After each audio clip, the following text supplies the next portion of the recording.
UPSC crack कर सकता है, बिल्कुल कर सकता है। मेरे पिताजी एक हार्डवेयर शॉप के ओनर हैं and he has income less than 8 lakhs और मैंने क्रैक कर लिया है तो कोई भी कर सकता है।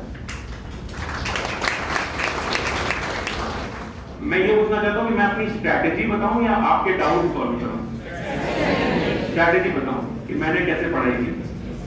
ठीक है, तो शुरुआत से स्टार्ट करते हैं। जैसे मान लेते हैं कि मैं यूपीएससी के बारे में बिल्कुल नहीं जानता हूं, लेकिन मुझे यूपीएससी क्रैक करना है, तो फिर मैंने क्या किया ये मैं बताता हूं। ठीक है, तो मैंने इलेक्ट्रॉनिक्स एंड कम्युनिकेशन इंजीनियरिंग कर रखी है, तो आई एम एन इंजीनियर। तो मेरा यूपीएससी से दूर दूर तक, मतलब सोशल साइंस से दूर दूर तक कोई वाकया नहीं था।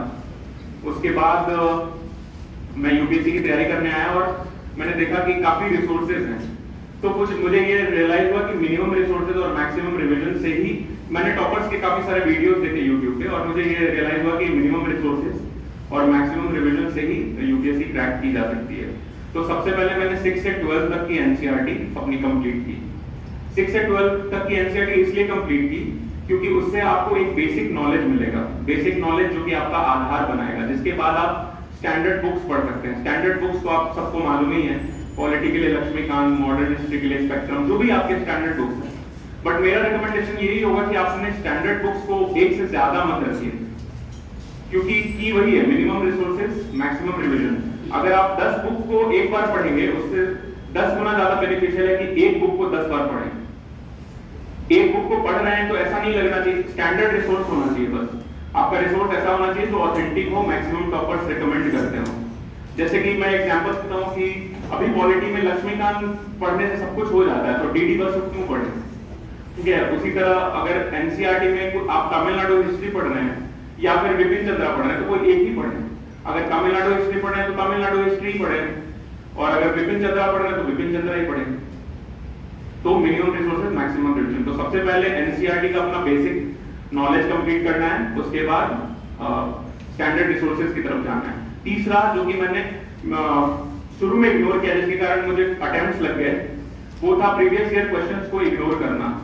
देखिए, आप लास्ट टेस्ट सीरीज दे दीजिए, लेकिन यूपीएससी का जो प्रीवियस ईयर क्वेश्चन है वो किसी भी इंस्टीट्यूट का उसके आसपास मैच नहीं करता है। तो यूपीएससी के प्रीवियस ईयर क्वेश्चन को बिल्कुल सिरे से नेग्लेक्ट ना करें, चाहे वो प्रीलिम्स हो चाहे वो मेंस हो।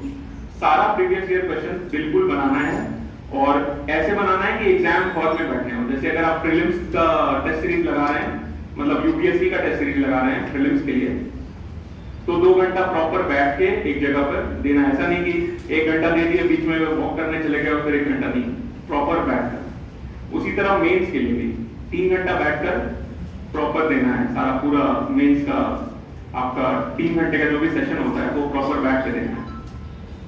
उसके अलावा देखिए, प्रीलिम्स में मेरा ये मानना है कि 50% आपका मेहनत काम करता है और 50% आपका लक काम करता है।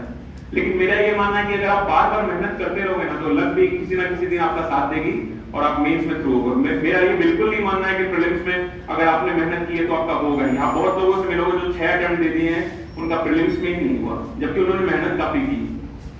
लेकिन मेरा ये मानना है कि अगर आपका मेहनत बहुत स्ट्रांग है ना, तो आपका मेंस तो होगा ही होगा, क्योंकि मेंस में ना मेहनत का काफी बड़ा रोल हो जाता है और लक काफी नीचे चला जाता है। सेम इंटरव्यू में भी है, इंटरव्यू में बोर्ड वाइज डिपेंड करता है। कोई बोर्ड बहुत अच्छा मार्क्स देते हैं, कोई बोर्ड का ऑन एन एवरेज मार्क्स तो सेम रहता है, बट या तो वो 200 नंबर देंगे या 120 नंबर देंगे। तो हमारे हाथ में क्या है? हमारे हाथ में मेहनत है, तो हम अपना मेहनत को बहुत स्ट्रांग रखेंगे। तो 3 चीज मैंने बताई। पहला, एनसीईआरटी को 6 से 12 तक करना है। दूसरा, स्टैंडर्ड रिसोर्सेज पर फिर मूव करना है। तीसरा, मिनिमम रिसोर्सेज मैक्सिमम रिवीजन। और चौथा कि प्रीवियस ईयर क्वेश्चंस को बिल्कुल भी इग्नोर नहीं करना है। अगर आप ये चारों चीज करेंगे तो मेरे ख्याल से यूपीएससी के सक्सेस कैंडिडेट्स में आपका एक ना एक दिन नाम होगा। तो ये मेरी स्ट्रैटेजी थी, और बस। जबकि जब क्लास में जो भी टेस्ट सीरीज वगैरह होता है, जो भी होता है, उसमें बेटर परफॉर्म करते हैं और किसी ना किसी वे में इम्प्रूव होते रहते हैं। तो ये बड़ा मतलब कि घबरा देता है प्रीवियस ईयर क्वेश्चन देखकर, तो उसके लिए क्या किया जाए? देखिए, क्लास में जो आप बैठे क्लास में जो आप टेस्ट सीरीज लगाते हैं, वो इस हिसाब से लगाते हैं कि सर ने पढ़ाया होगा और फिर आप टेस्ट सीरीज लगाना, तो आपका वो कॉन्सेप्ट बहुत क्लियर रहता है उस टाइम। लेकिन जब आप पीवाईक्यू लगाते हैं तो हो सकता है वो उस टॉपिक का हो जो आपने पढ़ा ना हो, या फिर उस समय तक रिवाइज ना हो। लेकिन जब आपका एक बार पूरा सिलेबस कंप्लीट हो जाएगा ना, तो फिर वो लगने लगेगा धीरे धीरे। वो टाइम की बात है, जितना ज्यादा आप रिवीजन करोगे उतना इजीली आपका क्वेश्चन सॉल्व होने लगेगा।